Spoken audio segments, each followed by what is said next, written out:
Bonjour à tous et bienvenue pour ce point de marché en direct de New York. Donc nous sommes mardi, alors pour moi c'est 9h15 le matin, pour vous c'est 15h15. Est-ce que vous pouvez me dire si le son et l'image sont tous les deux bons? Parce que j'ai dû faire quelques réglages vu que c'est pas mon ordinateur personnel normalement depuis lequel je lance les sessions de trading. Si le son est faible, alors essayez d'augmenter le son, j'y peux rien parce que j'ai un micro qui n'est pas super mais qui marche. Alors donc je vais essayer de parler plus fort, euh, mais voilà.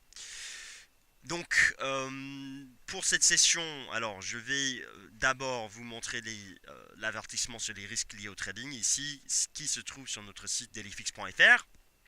Donc, euh, donc voilà. Alors, on me dit toujours que le son est trop faible. Alors moi, je ne peux pas monter le son de mon côté, je crois pas. Donc ça, c'est un petit peu un souci effectivement pour vous. Mais alors, peut-être ça marche mieux. Est-ce que vous pouvez m'entendre mieux maintenant? Je vais essayer de régler ça. Alors c'est mieux, ok, d'accord. Donc j'ai trouvé effectivement ce qu'il fallait faire. J'espère que c'est pas maintenant trop fort. Alors parfait, on me dit, ok, super. Donc on va lancer cette session de trading. Alors sachez que je suis un petit peu froid. Alors je vais être honnête avec vous aujourd'hui. Je suis un petit peu froid sur les marchés parce que j'ai un peu perdu mes habitudes depuis que je suis revenu aux États-Unis.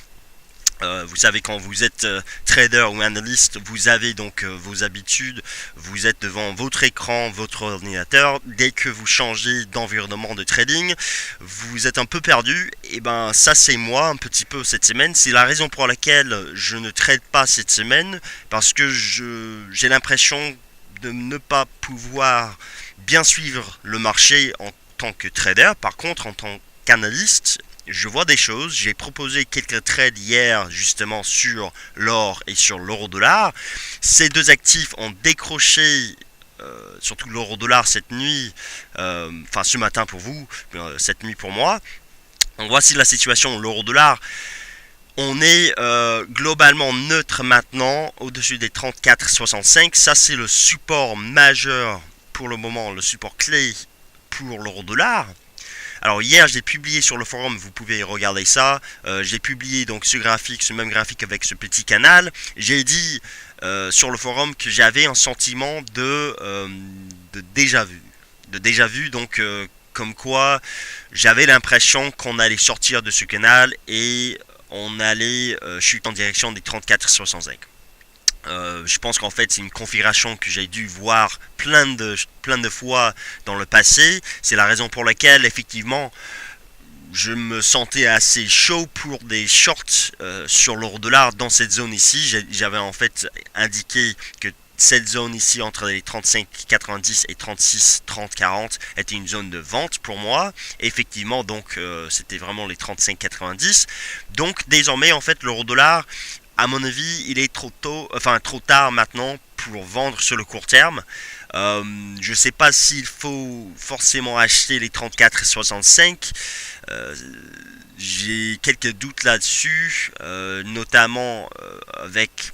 Alors, j'imagine que beaucoup de gens parlent d'une formation en ETE ici. En fait, il s'agit tout simplement d'une zone de stabilisation sur l'euro-dollar après une forte envolée le mois dernier.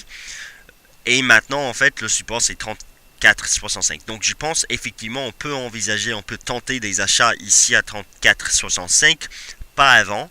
Il est vrai que sur le court terme, on se situe à l'instant même champ support ici vers les 34, on va dire 34,80. Donc si vous voulez tenter des achats maintenant en mode agressif cet après-midi sur les 34,80, c'est pas ma stratégie à moi. Je pense qu'en fait, la hausse, enfin, s'il y a un rebond maintenant, ça devrait être tout de même limité. Donc, pour moi, il vaut mieux chercher des points de de short maintenant vers les 35-20, entre 35-20 et 35-40 on va dire, et pour viser donc les 34-60. Donc je ne short pas ici, c'est trop tard.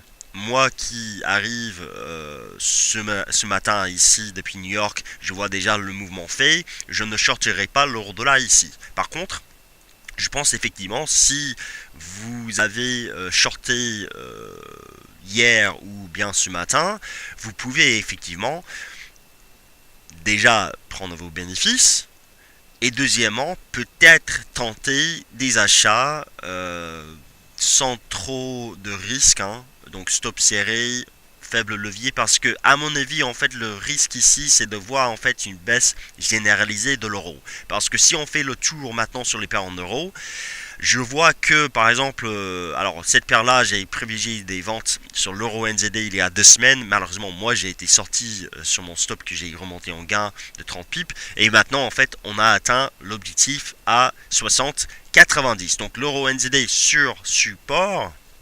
Je pense que sur le moyen terme, on devrait voir effectivement plus de baisse, je pense, donc éventuellement un retour vers les 59,10 et peut-être même les 56 ici plus bas.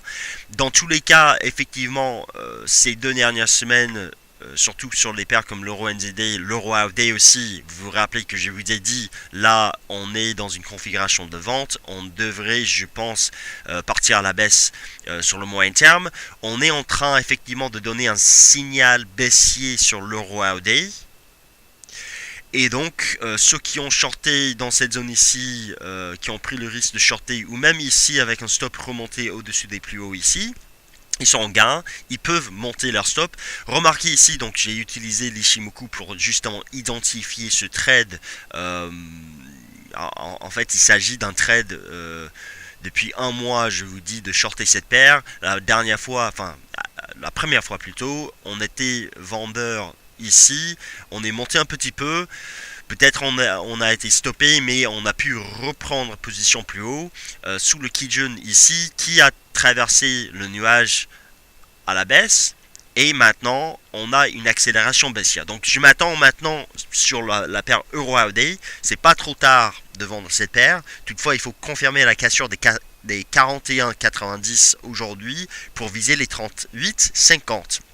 Donc si vous n'êtes pas encore en position sur cette paire et ça vous intéresse, c'est vraiment un trade en swing que je vois, en fait un trade moyen terme. Vous allez encaisser des relevers chaque nuit, des relevers qui sont quand même assez conséquents, et vous allez, j'espère aussi, profiter de l'évolution du cours que je pense en fait va baisser jusqu'ici, et peut-être même, je sais pas, peut-être même plus bas sur le moyen terme. Parce qu'à vrai dire, en fait, cette paire, je trouve cette envolée cette année, c'était une très belle envolée. On a eu des signaux baissiers confirmés ces derniers mois.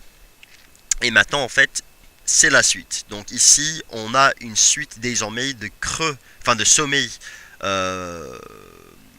une suite de sommets descendants plus bas. Et maintenant, on est en train de casser les plus bas précédents. Donc en fait, ça s'appelle une tendance baissière où je pense qu'on devrait voir une baisse jusqu'ici. Donc si vous voulez, soit, bon, je vous ai dit, il vaut mieux attendre la confirmation de cette cassure ici. Les paires en euros se trouvent sur support, donc peut-être on va clôturer au-dessus des 41,90. Mais si l'on remonte jusqu'à la Kijun ici, encore une fois, ça peut, donc vers les 43,50, vous donner un point de vente.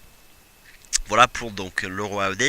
Donc les paires en euros, pour moi, ce sont des paires à shorter sur rebond qui se trouvent actuellement en zone de soutien. Il se trouve.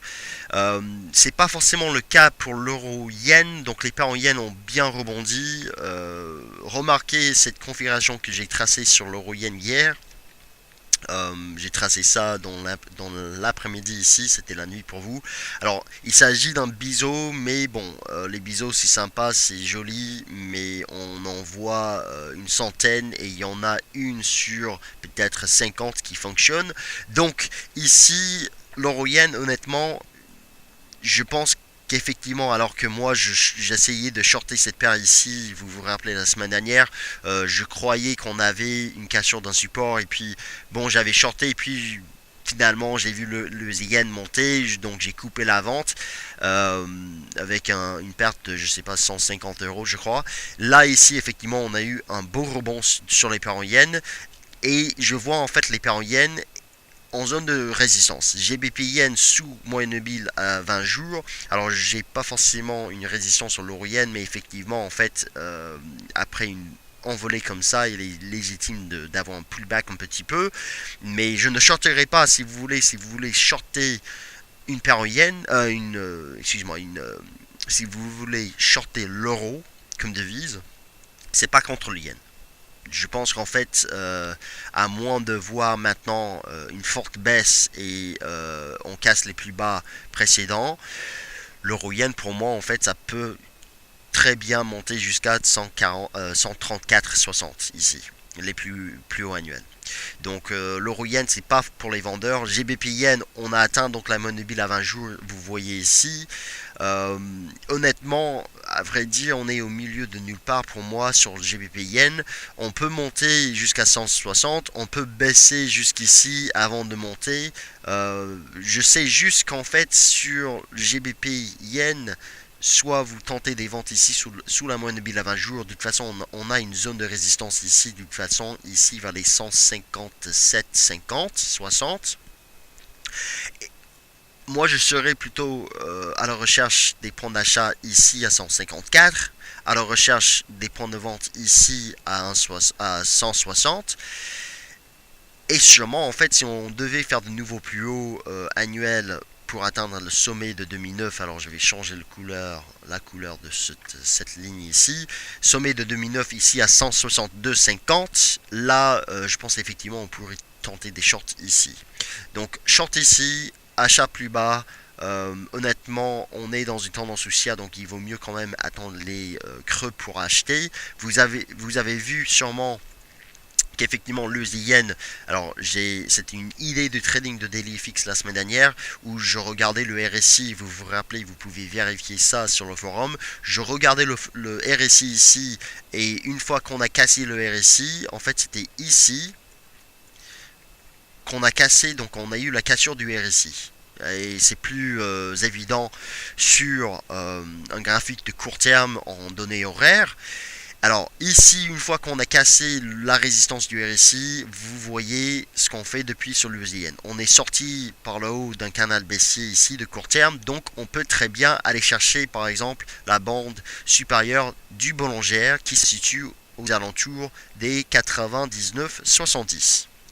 Donc et justement en fait on a déjà une résistance sur le cours ici, excuse-moi, vers les 99, 50, 60. Donc objectif ici, achat sur repli, en fait tant qu'on tient, je pense qu'en fait on pourrait avoir un support vers les 98 par exemple, ça pourrait être une zone de soutien ici. Et bien si l'on arrive à tenir cette zone, on peut très bien aller chercher plus haut. Donc les paires en yen pour moi ce sont des paires à acheter sur repli mais qui se situent actuellement en zone de résistance potentielle. Là où des yens en fait il suffit de regarder cette paire ici en données hebdomadaires pour se rendre compte qu'on travaille actuellement un retracement, enfin un niveau de Fibonacci très important ici à 93,60. On est juste au-dessus, mais bon, c'est en données hebdomadaires, donc en fait, on peut très bien avoir une hausse du yen pour ramener cette paire en dessous de cette résistance technique ici avant le week-end. Et puis derrière, on repart à la baisse, a priori. Moi, en fait, j'espère qu'on va casser ce niveau et qu'on va aller chercher les 97 comme anticipé. Donc si vous avez acheté cette paire, essayez de maintenir la position. Mais si vous avez des doutes actuellement vu le risque ici d'un pullback, eh bien, coupez une partie de vos positions en gain. Et puis remontez vos stops. Et puis si vous avez la chance, et moi-même parce que je suis placé là-dessus sur cette paire, et bien si nous avons la chance, on va casser les plus hauts. Et puis derrière, on va envoyer du lourd jusqu'à 97. Ça c'est en fait ce que je veux voir sur cette paire, mais encore une fois, on est vraiment sous résistance et donc on peut très bien ne pas... Enfin, on peut très bien avoir par exemple un pullback vers le Kijun ici. Alors, Kali sur notre forum et moi, nous regardons le Kijun et l'Ishimoku en fait sur cette paire. Ça fait déjà quelques semaines en fait que je privilégie des achats sur cette paire AOD Yen avec notamment le Kumo Break ici. C'était en septembre et puis derrière en fait on tenait un niveau de retracement à 50% ici, donc tout est là pour monter mais on est sous une résistance. La question ici c'est de savoir est-ce que c'est une forte résistance ou est-ce que c'est juste une résistance qui va être cassée lors d'une prochaine annonce macroéconomique. Donc voilà pour ça, l'AOD Yen honnêtement c'est pas plus on peut également regarder le Shikun ici, enfin le Chiku, excuse-moi, qui est en train qui pourrait traverser le nuage aussi.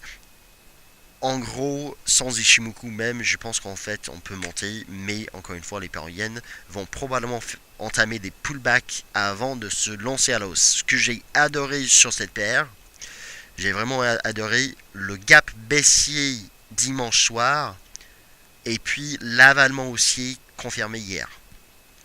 Donc en fait, si vous voulez, on peut très bien avoir une zone de soutien ici vers le Kijun que je viens de supprimer, mais ici vers les 92, 60, 70, là c'est vraiment un niveau de support. On a eu un gap baissier avec un avalement haussier, ça vous montre à quel point il y a des acheteurs du dollar australien. Et justement le dollar australien ici fait de nouveau plus haut. On travaille donc les plus hauts précédents lors de l'annonce du FOMC le 18 septembre. Ici, effectivement, on est sous résistance sur l'AUD USD. On est dans une tendance haussière sur le court terme. Mon objectif sur le moyen terme, pas encore atteint. Ça fait 2 mois que je vous dis d'acheter cette paire pour viser les 96,50. On est pas très loin, mais on peut très bien avoir un pullback vers la moyenne mobile à 20 jours, par exemple. Donc moi, ici, vers les 94 cette semaine, si jamais il devait y avoir un pullback sur cette paire, pour moi c'est un achat. Et pareil en fait l'AUD USD, gap baissier, avalement haussier. Honnêtement en fait je m'attends à ce qu'il y ait au moins des acheteurs ici et peut-être même avant. Donc voilà pour ça. Est-ce qu'il y a des questions actuellement? J'ai pas forcément... Alors j'ai... Lorenzo, je viens de faire un point sur les paires en yens. Alors j'ai pas forcément parlé du calendrier économique. Je peux regarder ça rapidement en fait avec vous parce que c'est vrai que c'est important de parler de ça. Encore une fois, je suis moins présent cette semaine, à vrai dire, vu que je suis aux États-Unis et en fait je vais travailler sur d'autres projets, mais je vais quand même faire le point de marché avec vous et honnêtement, je vois rien du tout cet après-midi pour vous. Cette nuit, inflation en Nouvelle-Zélande, là, comme vous avez vu tout à l'heure l'euro NZD sur support et j'imagine en fait le NZD USD sous résistance comme hier, toujours. Alors, le NZD USD ici, effectivement, donc en fait, ici avec l'inflation, j'ai pas un biais fondamental là-dessus, mais effectivement, vu que le NZD est sous résistance, ça peut nous donner surtout en fait si l'inflation est inférieure aux attentes parce que justement la RBNZ prévoit une accélération de l'inflation durant le reste de l'année et même l'année prochaine. Donc effectivement ici si on a par exemple, alors là le dernier chiffre c'est à 0,7 et maintenant on a 1,2, donc si on a par exemple je sais pas entre 0,9 et 1% de hausse, c'est quand même une inflation assez quand même positive, mais là je pense qu'on devrait voir une baisse du NZD. Donc en fait ici je vois déjà sur le niveau, sur les graphiques de prix que le NZD pourrait baisser cette nuit et là ce serait en fait l'événement qui permettrait ça. Ce qu'il faut remarquer ici en fait c'est que normalement avec une telle baisse, si on a une déception au niveau de l'inflation en Nouvelle-Zélande, là, l'AOD NZD, à mon avis, pourrait monter pas mal. On n'a toujours pas de signal clair, même on n'a même pas de signal sur l'AUD-NZD. Rappelez-vous en fait que nous, chez Dailyfix, on prévoit un creux majeur ici au-dessus des 1,12 parce qu'il y a une divergence haussière en données hebdomadaires ici. Alors je vais vous montrer cette divergence si vous n'avez pas encore vu. On a donc fait un creux plus bas ici que le précédent en cours de clôture, et même avec des mèches, mais en cours de clôture, et le RSI n'a pas fait de nouveau plus bas. Ça s'appelle une divergence, et c'est en données hebdomadaires. Si on voit en fait le RSI hebdomadaire casser les 36 cette semaine, notamment cette nuit, et puis jusqu'à vendredi, on continue de monter sur l'AUD-NZD, on peut très bien envisager un retour, par exemple, jusqu'à 1,20. Donc ici, en fait, si vous vous placez au niveau actuel, c'est avec des stops. En fait, il vaut mieux essayer d'attraper en fait une nouvelle baisse pour se placer avec moins de risques. Mais effectivement, en fait, je pense qu'on devrait voir une hausse sur ces paires juste du fait de cette divergence.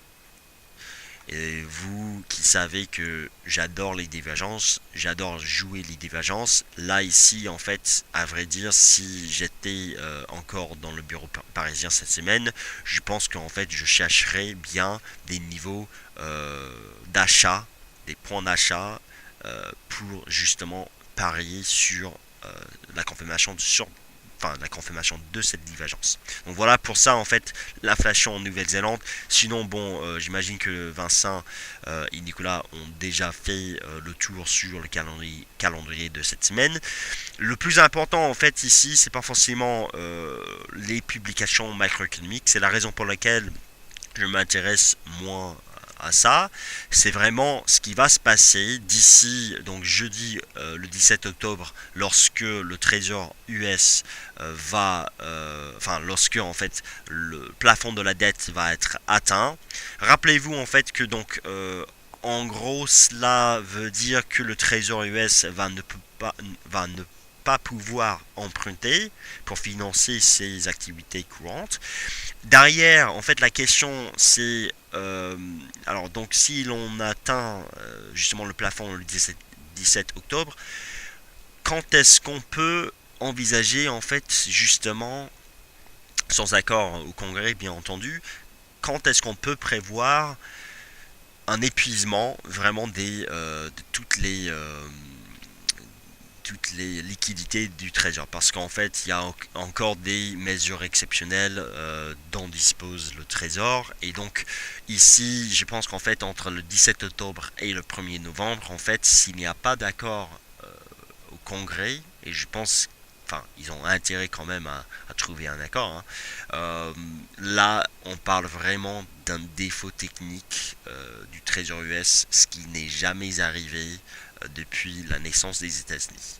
Et donc là, à mon avis, en fait, la question ici, c'est de savoir, avec donc le 17 octobre, je pense que le marché a déjà pricé ou est en train de pricer le fait d'atteindre en fait le plafond de la dette américaine.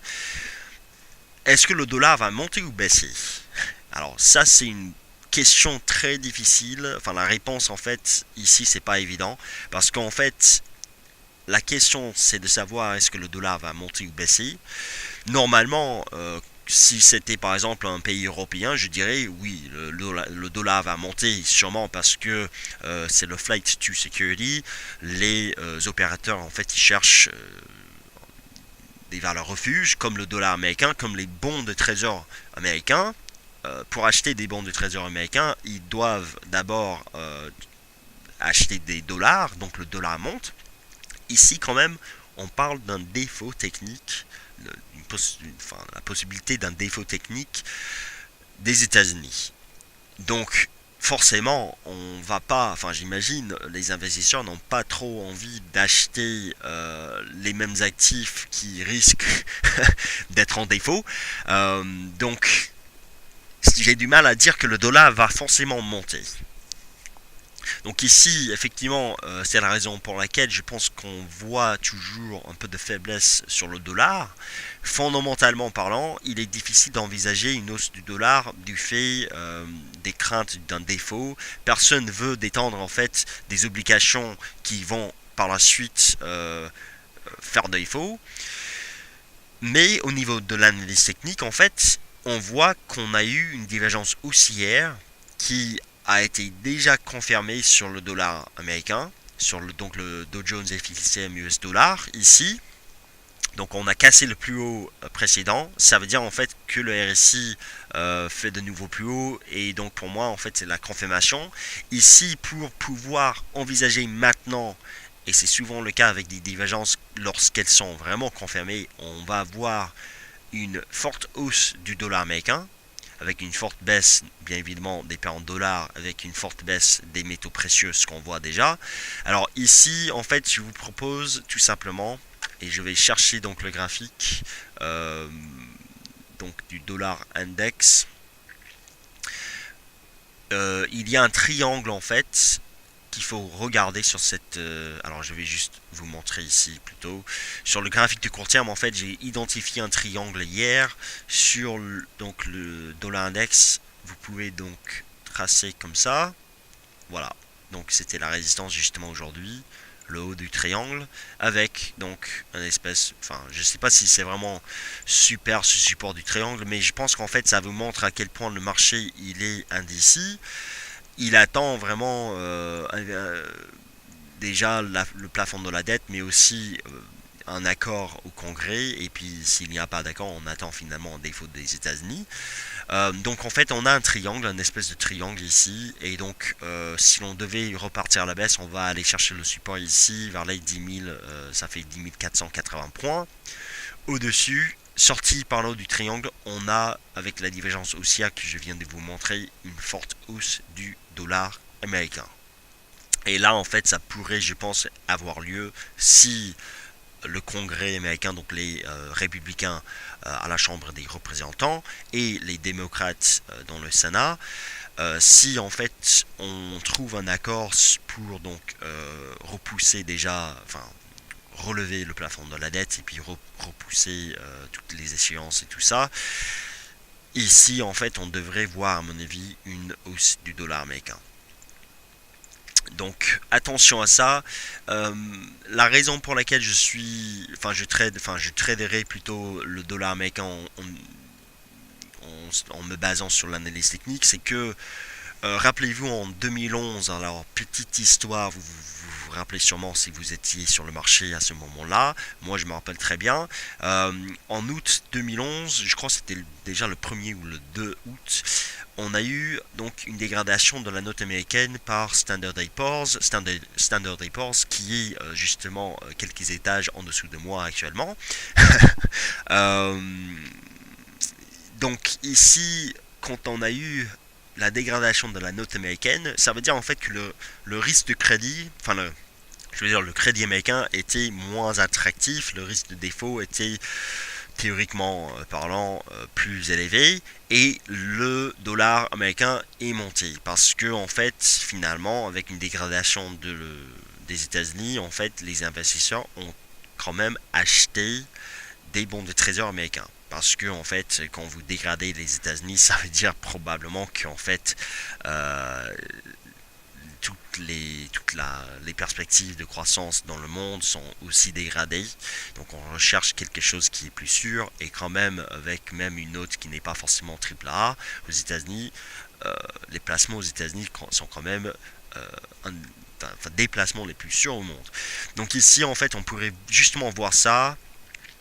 Dans les deux cas, je pense, soit on a un accord et puis finalement le dollar rallie parce que on n'a pas de risque de défaut qui est quand même un risque réel, ou bien le dollar monte euh, parce que voilà, comme en 2011, finalement on recherche des valeurs refuges, même si on parle d'un défaut des États-Unis. Évidemment, en fait, si les États-Unis font défaut, c'est tout le système financier mondial qui va être impacté. Alors donc la question c'est de savoir quel système va être moins impacté, quel système peut supporter des pressions comme l'on a vu en 2011 par exemple. Ce système, à mon sens, se trouve toujours aux États-Unis et même aujourd'hui en Europe aussi. Donc c'est la raison pour laquelle maintenant je passe sur les indices. C'est la raison pour laquelle on voit le CAC 40 au plus haut annuel. Le drapeau la semaine dernière a été confirmé. Donc ici, alors c'est quand même évident quand vous faites un chandelier comme ici. C'était donc jeudi dernier que ça va monter, qu'on va faire de nouveau plus haut. Voilà, jusqu'où peut-on aller sur le CAC 40? J'en sais rien, je pense que l'objectif c'est à 4300 points. Je pense qu'en fait sur le court terme on est un peu suracheté, mais pas, pas trop suracheté. Je regarde d'autres indices en fait, par exemple l'IBEX 35, vous vous rappelez en fait que l'IBEX 35 c'est donc l'indice. Alors j'ai essayé quand même de shorter cet indice sur le court terme pour racheter plus bas, j'ai pas réussi à faire ça, mais si je trouve donc cette analyse ici, mon analyse trimestriel donc sur l'euro et l'IBEX 35 ici, j'ai donc un objectif à 10 000 points, 10 550 et peut-être même 11 000 pour 2014. Ça, quand vous regardez cet indice, vous vous rendez compte en fait effectivement lorsque l'on a cassé les 9300 points il y a 3 semaines, la semaine dernière on a eu une petite baisse et c'était le pullback sur le support et maintenant on est parti pour plus de gains. Ça fait quand même donc 1, 2, 3, 4, 5, 6, 7 semaines. Alors c'est la 7e semaine en cours. 7 semaines de hausse consécutive. On est sans doute pour moi suracheté. Mais il y a quelque chose qui se passe ici et je ne suis pas forcément sûr et certain que le l'IBEX 105 puisse maintenant baisser. Mais effectivement, vu la tenue maintenant au-dessus des 9300 points, tout retour vers les 9300 points et même plus bas vers par exemple les 9000 points, pour moi, ce sont des opportunités, des niveaux d'achat potentiels. Et les objectifs sont plus hauts. Donc ça veut dire en fait que finalement sur le moyen et long terme, l'IBEX 105, je vois ça fait donc en gros, si on devait aller chercher les 11 000 points, 20% de hausse encore, ça nous donne donc un CAC 40 qui est quand même qui va monter vers les 4800 points, 9000 points, excuse-moi, 4800 points, 900 points, voilà, 9000 points ce serait déjà pas mal. Donc honnêtement, j'ai toujours pas envie de shorter les indices européens. L'indice européen qui pourrait éventuellement vous donner une opportunité de vente, mais il faut en fait à ce moment-là invalider toutes les autres configurations sur les BEX en sec et les autres, c'est le DAX. Alors pourquoi le DAX? Donc objectif déjà à 8900 points, on est actuellement à 8790, donc pas très loin, donc dans une centaine de points, on pourrait atteindre cet objectif. Qu'est-ce que c'est les 8900 points? C'est en gros la résistance de ce canal qui pourrait ne pas être une résistance finalement, ça peut juste continuer plus haut, hein, vers les par exemple 9200 points, mais effectivement donc c'est une configuration que j'ai depuis un an déjà, à vrai dire, et là on atteint donc pour moi une zone potentielle, et je dis bien et je souligne le mot potentiel, c'est une zone, un niveau de résistance qui pourrait théoriquement parlant en fait nous donner quelque chose comme ceci ou bien au moins comme ceci, donc en pullback sur le marché. Donc ça en fait si vous voulez shorter un indice européen parce que vous y croyez pas à cette reprise des indices européens avec les premiers signes de reprise, enfin de stabilisation dans l'économie européenne, avec même des espoirs. Alors là, c'est quelque chose qui éventuellement pourrait faire baisser les indices européens, c'est juste en fait des espoirs sans réalisation d'un retour à la croissance en zone euro, d'une forte croissance même. Donc là, effectivement, le DAX, en fait, pour moi, il faudra surveiller les 8900 points pour voir si on a une baisse, et si on a une baisse, effectivement, ça pourrait effectivement nous donner un pullback comme ceci. Donc voilà pour ça, sinon vous voyez actuellement qu'on casse les plus hauts annuels. Aujourd'hui, le chandelier d'hier était quand même très bullish. On est parti à la baisse, on a cassé les plus bas de vendredi et puis on est remonté avant la clôture pour se terminer pas très loin des plus hauts de la séance. Et maintenant on monte. Donc achat sur repli jusqu'à 8900 points. Quels sont les supports? Bah ici 8760. Même plus bas, donc 8740, je dirais cette zone ici, surtout vers les 40. Vous avez vu déjà ici que vous avez eu un support, enfin pullback, et puis ça casse les plus hauts. On a cassé les plus hauts annuels. Donc en fait, c'est en gros la même configuration sur le CAC, un drapeau, et on peut très bien monter. Justement, le CAC, donc en gros, acheter les replis, tout retour vers les 8740, et même plus bas vers les 8690, ce sont des niveaux d'achat. Je ne shorterai pas avant les 8900 points, donc objectif ici, acheter les replis, mettez une moyenne mobile ou quelque chose comme ça, ou tracer, je ne sais pas si on peut tracer déjà une ligne de tendance. Chercher des supports ici parce que on fait de nouveau plus haut. Je ne vois pas de raison concrète pour le moment de parler d'une forte baisse des indices européens. Si vous voulez shorter un indice, en fait, je pense que l'indice que vous pouvez shorter maintenant, par exemple, à l'instant, c'est le Nasdaq 100. Cet indice, encore une fois, on a vu ça la semaine dernière, qui est fortement haussier, qui montrait une divergence baissière du RSI qu'on a confirmé par la suite et maintenant on remonte. Ça vous montre en fait que, alors il y a des divergences en fait qui sont confirmées et puis derrière on ne remonte plus. Il y a des divergences en fait qui sont confirmées mais on parle quand même du Nasdaq. Et le Nasdaq il n'est que haussier dans toutes les unités de temps, même depuis la crise de 2000 maintenant, enfin je veux dire la bulle de 2000, il est plutôt haussier. Donc ça vous montre en fait que même avec une divergence, cette forte baisse a été acheté par le marché et maintenant on se situe sous les plus hauts annuels. Et justement, en fait, c'est la raison pour laquelle, si vous voulez tenter une vente sur un indice, c'est le Nasdaq 100 parce que là, ce que je vois actuellement sur le RSI hebdomadaire sous résistance, ça fait donc 3 fois maintenant qu'on se situe sous les 70 sans les franchir sur le RSI hebdomadaire. Vous avez aussi, alors, déjà, je pense qu'on a invalidé, mais bon, on va parler surtout d'une invalidation en cours de clôture. Hein. On a fait un pendu en données hebdomadaires la semaine dernière. Lorsqu'on est parti à la baisse, on est remonté aussi vite. Donc on a eu quand même une clôture hebdomadaire dans le rouge, mais ici en fait on casse les plus hauts et même on fait de nouveaux plus hauts annuels. Donc en fait pour moi c'est l'invalidation de ce chandelier, mais effectivement on est sous les plus hauts annuels. Ça peut se tenter en fait une petite vente ici avec un stop de, je sais pas, ça fait 20 points, 25 points. C'est pas un risque, c'est pas une perte énorme. 20 points sur le Nasdaq, 25 points. Alors ça dépend évidemment du levier, de la taille de la position, mais vous pouvez tenter ça. Ça, c'est quelque chose que je vois. Sinon, en fait, vous avez vu, et moi j'étais surpris, mais à la fois pas très surpris. Je pensais effectivement qu'on était survendu sur le Dow Jones sur le court terme. Je vous ai dit en fait, si jamais l'on devait casser la moyenne mobile à 200 jours, je m'attendais à ce moment-là à une accélération baissière pour aller chercher ces supports plus bas. On a tenu la moyenne mobile à 200 jours. Ça vous montre en fait la pertinence d'une telle moyenne mobile, surtout sur un indice comme le Dow Jones.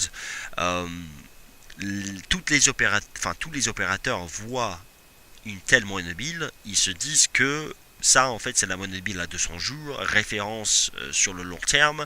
En gros ça vous donne l'évolution du marché depuis un an et elle est haussière et on la tient et maintenant on monte. Et justement en fait le Dow Jones, si le Nasdaq est sous résistance en fait, je vois pas forcément le Dow Jones sous résistance. Je pense qu'en fait on pourrait aller chercher par exemple alors les mêmes niveaux depuis une semaine et demie ici à 15 400 points.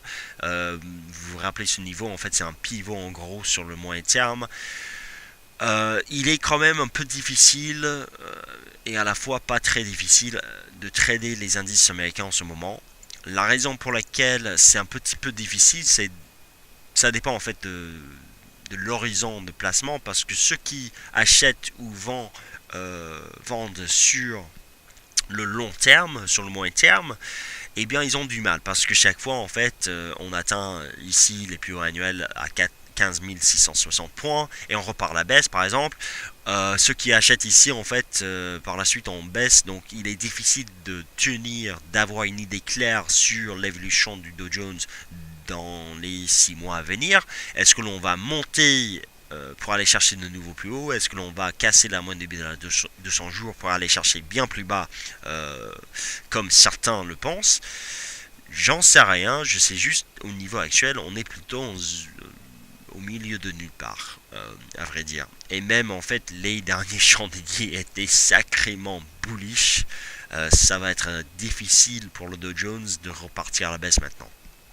En fait déjà quand on fait un avalement haussier comme ça sur la moyenne mobile à 200 jours, c'est un signal d'achat pur et simple. Par la suite on monte. Hier on a baissé un petit peu, on a fait ce qu'a fait le DAX. Donc en gros il vaut mieux maintenant sur le Dow Jones chercher des achats pour viser les 15 400 points, même les plus hauts annuels. Et puis sur les plus hauts annuels, si l'on fait comme l'on a fait la dernière fois, on peut shorter. Euh, donc en fait, si vous voulez, il n'y a pas forcément une forte tendance sur le Dow Jones. Par contre, vous avez des tendances très puissantes sur l'IBEX 35, sur d'autres indices européens. Donc en fait, il vaut mieux acheter ces indices. Et puis pour les indices américains, en fait, comme le Nasdaq par exemple, je trouve en fait on peut tenter une vente ici. Il n'est pas impossible et vous avez vu cela, donc il n'y a plus de discussion là-dessus. Il n'est pas du tout impossible et même je pense que ça va se reproduire un scénario où les indices américains baissent et les indices européens montent. Ou bien le CAC par exemple qui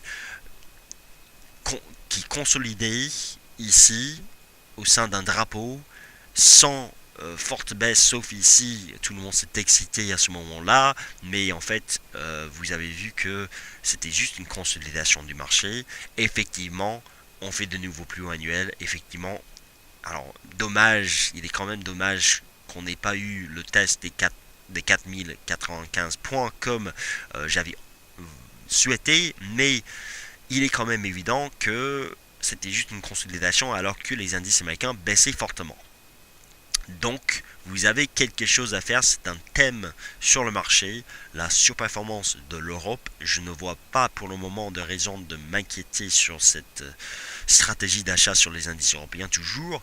Il peut y avoir des baisses de 2%, 3%, mais quand on parle en fait des perspectives plutôt haussières avec par exemple 10% minimum sur l'IBEX 35, 2%, 3%, ce sont des corrections légitimes pour acheter.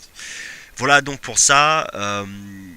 Donc en gros, shorter le Nasdaq 100, c'est peut-être quelque chose à shorter aujourd'hui avec un stop serré. Si on fait de nouveau plus haut, tant pis. À vrai dire, en fait, je serais plutôt acheteur sur repli de Dow Jones, surtout si l'on tient les niveaux actuels.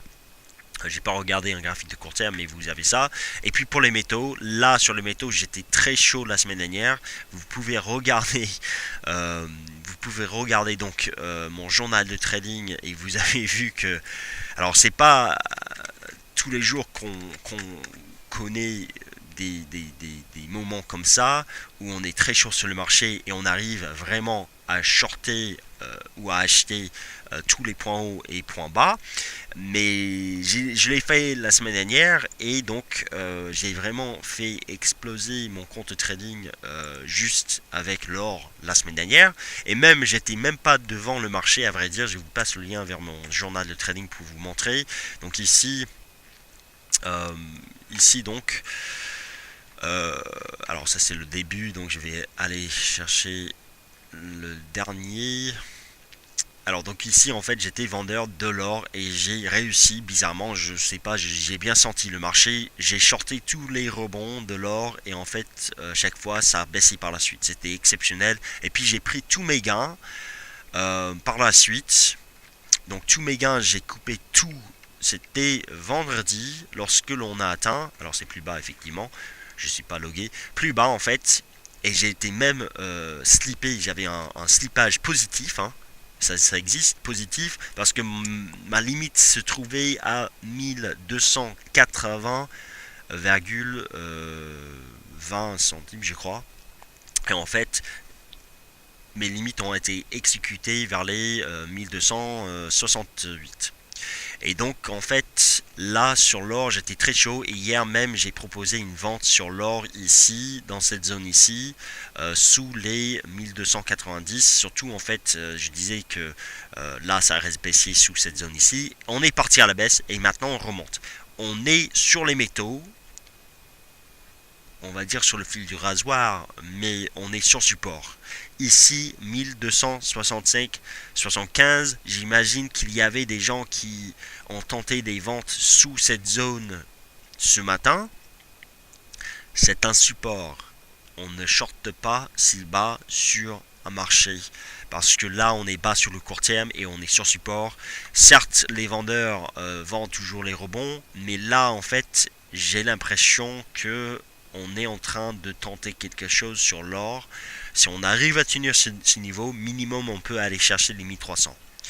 Et donc en fait à vrai dire, il vaut mieux ne pas forcément shorter trop tard, mais surtout en fait de chercher maintenant je pense soit une cassure de cette résistance ici vers les, on va dire, si on casse les 1280, là on pourrait aller chercher les 1293, 95 et peut-être même au-dessus. Alors en gros nous sommes dans un canal baissier, la résistance c'est ici, vous voyez c'était là où j'ai shorté tout en haut la semaine dernière, on avait un biseau et puis j'ai privilégié des ventes sur rupture des 1314. Ceux qui ont vendu ont été pris, ceux qui ont tenu ont pu couper en bas vers les 1280, même plus bas s'ils ont été slippés positivement comme moi. Merci le marché. Et maintenant on peut parler sérieusement en fait d'un scénario haussier, même si le dollar en fait ça semble vouloir monter. Le scénario haussier c'est tout simplement on casse les 1280 dollars l'once, donc notez ces niveaux. Par la suite on va aller chercher les 1293-95, ça va être un petit peu difficile mais pas impossible. Et par la suite en fait on se situe sous la moyenne mobile à 20 jours. Sur le moyen terme on est baissier effectivement sous la moyenne mobile à 20 jours, ça c'était un trade on va dire facile hein, de shorter la moyenne mobile à 20 jours la semaine dernière. C'était un trade où j'ai risqué 120 dollars et j'en ai gagné un paquet. Là, honnêtement, j'ai envie de dire que ça peut tenir. Si ça casse en cours de clôture, par la suite, on va aller chercher les plus bas annuels et puis peut-être même par la suite avec par exemple une forte hausse du dollar américain, on va aller chercher 1000. À ce moment-là, en fait, la raison pour laquelle c'est pas impossible d'aller chercher 1000, mais il faut pas oublier, et je pense qu'en fait ça c'est le problème des spéculateurs sur le marché, ils oublient en fait l'actif qu'ils tradent. Vous tradez l'or, vous tradez un actif réel, c'est un métal, c'est pas juste une devise qu'une banque centrale émet comme ça avec une offre illimitée, c'est un métal. On parle donc d'un actif. Et on parle d'un actif, pour certains actifs en fait, sur les métaux précieux, on parle des actifs en fait qui sont rares. C'est pas forcément ce que veut dire le mot précieux, mais par exemple le palladium, c'est un métal qui est rare et qui historiquement parlant en fait tient mieux que les autres métaux du fait de sa rareté et du fait en fait juste du manque le manque de l'offre sur le marché. Donc structurellement en fait vous avez plus de demandes normalement sur le platine et le palladium. Le platine est sur support, hein. On est vraiment sur un niveau clé qu'il faut tenir et si on a une hausse des métaux, à mon avis en fait ça peut être un point bas majeur. Encore une fois, ce métal il est dans un range. Alors on a eu un excès en dehors de ce range au début, c'était en juin, mais il est sur un support. Et le marché se rappelle pour le moment qu'on est sur support et il essaie désespérément, on va dire, de tenir ce support majeur sur le palladium. Ah, platine, excuse-moi, c'est le platine, donc le XPT USD. Là, si on arrive à tenir ici, on parle sérieusement d'un point bas sur ce métal. Et donc, si vous avez envie toujours d'acheter ce métal, soit vous achetez et vous mettez des stops plus bas. Attention, le spread est quand même large, on parle d'un spread de 4 dollars souvent. C'est un métal, encore une fois, c'est un métal rare, donc vous avez moins de liquidité sur le marché, donc un spread plus élevé, c'est normal. Ici, donc, stop plus bas, sous les plus bas, hein, donc sous les 1360 dollars l'once. Je suis sur le prix bid ici. Et là, ou bien vous attendez en fait qu'on sorte par le haut de ce canal ici, canal baissier comme l'or d'ailleurs. Déjà en fait ce qu'il faut remarquer, c'est comme pour le yen, on a eu donc une cassure d'une résistance sur le RSI ici, ce qui me dit que il n'est pas hors de question de sortir par le haut de ce canal. Et derrière, entamer donc un double bottom pour aller chercher de nouveau par exemple la moyenne mobile à 20 jours pour aller non c'est pas 20 jours, c'est la moyenne mobile exponentielle à 25 jours ici qui était un support ici, donc pour aller chercher en gros au dessus des 1410 pour aller chercher plus haut. Donc ça c'est en fait c'est un scénario réel, les métaux sont sur support, je ne vends pas les métaux cette semaine tant que ces supports tiennent. L'argent, qu'est-ce que c'est beau, les 20, 50 dollars l'once tiennent comme support. Je ne sais pas si j'ai mis ce graphique sur le forum, mais j'ai préparé en fait le graphique. En gros, j'ai le même graphique depuis plusieurs semaines, mais j'ai préparé ce graphique hier et je vois en fait qu'on tient le support, on tient donc la bande basse du Bollinger. On peut très bien tenter de monter, mais il est quand même difficile d'envisager vraiment une forte hausse sur les métaux actuellement du fait des incertitudes vis-à-vis du budget américain. Il faudra voir en fait quelle sera la réaction du dollar américain lorsque lors d'une prochaine annonce aux États-Unis sur le budget. Mais ce que je vois sur les graphiques de prix, c'est que le potentiel de hausse, il est là. La question, c'est de savoir est-ce que l'on va monter ou pas. Et est-ce qu'on va avoir des signaux de trading? Est-ce que ces signaux vont être fiables?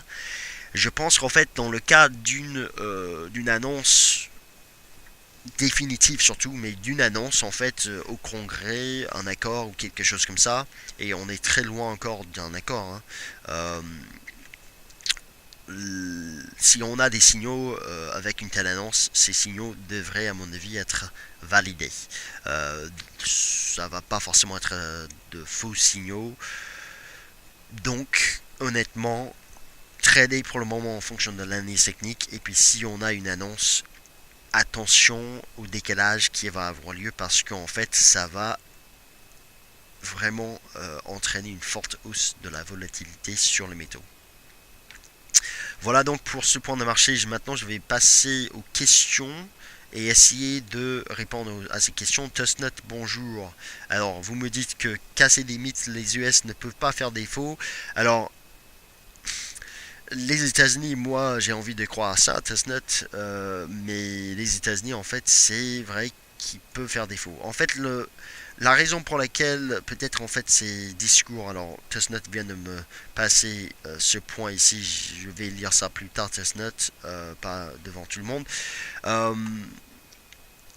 La raison pour laquelle en fait il n'est pas certain que les États-Unis puissent faire support, c'est que tout simplement il y a beaucoup de...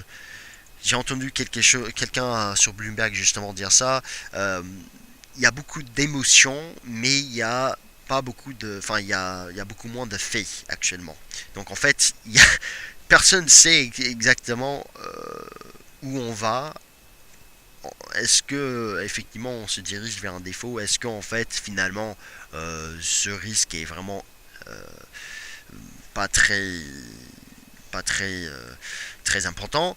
Effectivement en fait le trésor aura toujours des recettes grâce aux impôts, donc en fait ça peut plaider en faveur, enfin ça peut limiter le risque d'un défaut.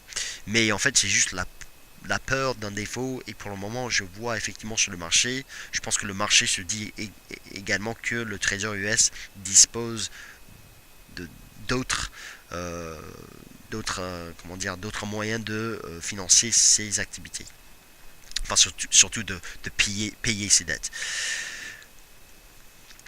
Alors, quels sont les projets sur lesquels moi je travaille Oracle? Ça c'est top secret. Non, non, mais honnêtement, en fait, je vais essayer de me focaliser sur des projets. Par exemple, sur le site cette semaine, vous avez euh, nous avons lancé de nouvelles sections. Par exemple, dans la section formation trading, vous avez donc guide de trading, des choses comme ça. Là, je vais essayer de travailler sur des choses comme ça. Quand je suis devant le marché, quand je suis à Paris, c'est un peu difficile de faire les deux à la fois. Donc, je vais profiter d'un maximum de faire ça.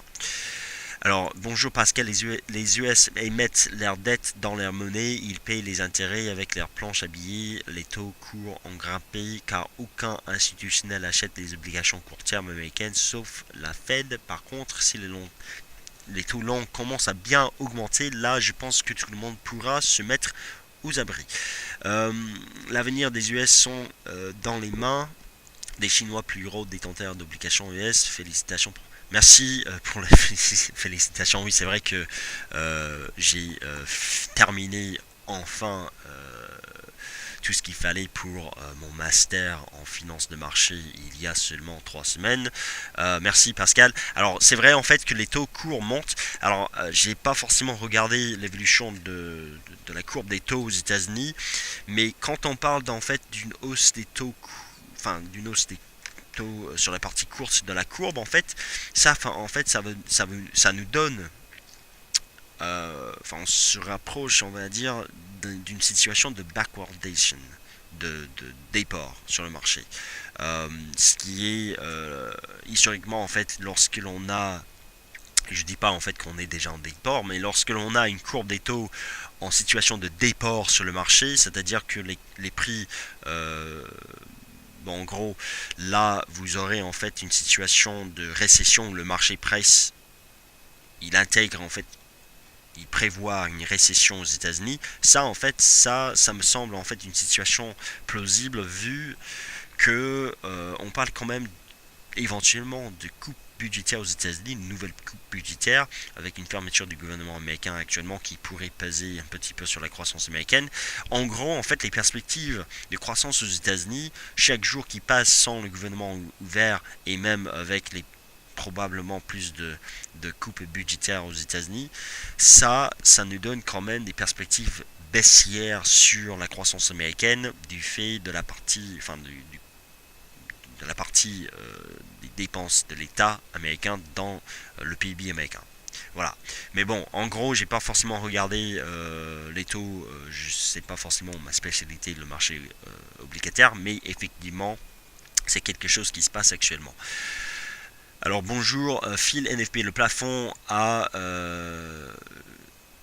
être relevé combien de fois déjà? Alors, le plafond a été relevé, je crois, depuis 1967, en gros, une quarantaine de fois, je crois, je me rappelle plus. J'ai écrit un point sur les métaux, vous pouvez probablement trouver sur le site, qui, je sais pas où ça se trouve. C'est sur Investir sûrement, investir.fr. Dans tous les cas, vous avez en gros pas moins de 40 fois où on a relevé le plafond de la dette aux États-Unis. C'est pas difficile de relever le plafond de la dette. C'est quelque chose, même, on devrait, à mon sens, ne pas avoir un plafond, mais c'est quand même bien d'avoir des limites. Bonjour, pour maximiser les profits des positions, Lorenzo, dire quels sont les objectifs optimum. Alors quels sont les objectifs sur l'AUD-USD?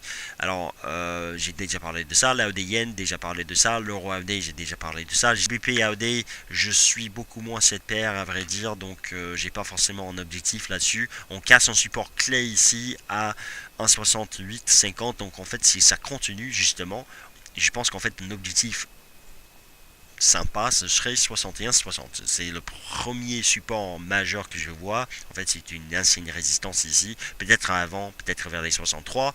Dans tous les cas, c'est vrai que j'ai oublié de parler de GBP-USD. Je viens de me rappeler. GBP-USD, moi, je suis vendeur sur tous les rebonds. Encore une fois, je suis chaud là-dessus. Le GBP-USD en fait rapidement pour vous rappeler, divergence baissière confirmée, on est sorti par le bas d'un canal haussier. Vous regardez l'historique des prix chaque fois qu'on casse une ligne de tendance haussière sous les 1,63, on finit par décrocher avec une divergence baissière en plus cette fois-ci. Tout est là pour que la baisse se poursuivre. La question ici, c'est est-ce qu'on va casser les... donc on a un support vers les 59,20. Je pense que c'est possible. Là encore, sur une donnée hebdomadaire, en fait, on a échoué sous la résistance d'un canal baissier ici, avec un RSI hebdomadaire sous résistance. Donc là, en fait, ça explique le décrochage récent de cette paire. Ici, en fait, sous les 1,60, honnêtement, il y a plus de probabilité, à mon sens, de casser les 59,20. Donc si on casse les 59,20 dans les prochaines séances, on va aller chercher les 57, et puis probablement même, enfin peut-être même, on va dire, les 54,30 de nouveau. C'était là où on a eu le dernier beau rebond ici, vers les 54,30. Donc là, à mon avis, il y a plus de baisse à venir sur la livre sterling. Donc GBP-AUD, en fait, vous pouvez shorter cette paire-là. Par exemple sur, alors c'est pas une paire très évidente, donc si on casse les 68, 50 et puis finalement on fait un point bas ici, parce qu'en fait à vrai dire sur cette oblique, je vous montre ce que c'était une oblique que j'ai tracée comme ça. Si finalement c'est un point bas et puis on remonte, c'est un piège, mais sans cette oblique en fait effectivement on casse un niveau, on fait de nouveau plus bas, on fait une espèce de même épaule tête épaule on va dire, mais bon, une espèce de triple top ou double top. Bon, la configuration c'est clair, on casse un support. Honnêtement, le GBP AUD ça peut être très bien, enfin ça peut être une paire à shorter et vous allez gagner les relevés en plus. Et ça c'est très intéressant. Le GBP USD vous shortez, vous ne gagnez pas beaucoup de relevés, même vous payez des relevés. Ici vous shortez cette paire, vous allez gagner des relevés et les relevés sont justement pas mal. Je sais pas combien, mais bon, c'est quand même intéressant. Alors, bonjour Brown Teddy, merci pour les félicitations, merci à tous pour ça. Est-ce que je pense reshorter 1270, 1275 sur l'or, je suppose que c'est ça. Non. Encore une fois, c'est possible de shorter cette zone ici, oui. C'est vrai qu'on peut shorter là. Mais encore une fois, en fait, alors que sur le graphique en 30 minutes, on est sous résistance. On regarde le graphique en données journalières. Je vois une mèche très longue ici. On a eu un beau rallye aujourd'hui sur l'or. Et honnêtement, je pense qu'en fait, nous avons plutôt un risque haussier. Donc, bon, voilà. Sachant que aussi sur le court terme, je vous ai montré que le dollar index était sous résistance d'un triangle. On a testé cette résistance aujourd'hui. On peut avoir peut-être une faiblesse sur le dollar américain sur le court terme qui va permettre, a priori, aux métaux de tenir et même de monter sur leur support.